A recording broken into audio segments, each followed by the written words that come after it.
What's that?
So there we have it. We've got another project car to be getting on with. Not a car I plan to have, but quite happy it's here. It's a 1979 Holden, I believe it makes it an HZ ute. It's a 202 6-cylinder, so 3.3 litre 6-cylinder, carburettor, 1-tonner ute, made of metal and rust. Fair bit of rust on this, that's why I stopped driving it in the first place. It's just been sat in a paddock for a few years. He wasn't going to do anything with it, so he asked me if I wanted to kind of take it on, see if I could get it somewhere, so that's what we're going to do.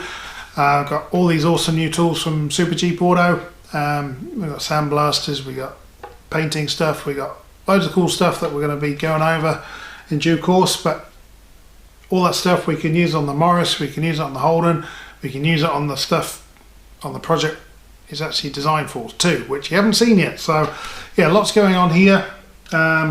Certainly this one will, same as the Morris, we'll get it started, see how it drives. Then it doesn't really fit in the garage here, so I've got to get it down to the workshop tomorrow, so hopefully we can do it under its own steam and go from there. So it'd be nice to restore this one.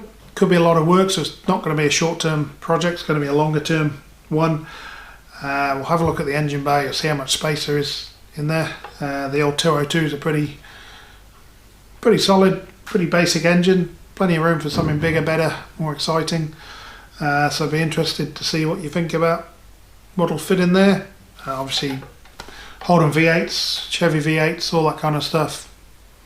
Yeah, we could do that. This is the low compression version of the engine. There are turbo kits available for these, but turboing a carburetted engine, yeah, not really my kind of thing. Another interesting option, the Cummins R2.8 crate motor might fit quite nicely in there. That's an expensive option. So yeah, let me know what you think. If you got something lying around South Island, New Zealand that you want to see and hear, then speak to me. Email down below. But yeah, we'll have a better look at this tomorrow or the next few days and go from there. So comment, like, subscribe, and we'll see you for the next one. Cheers.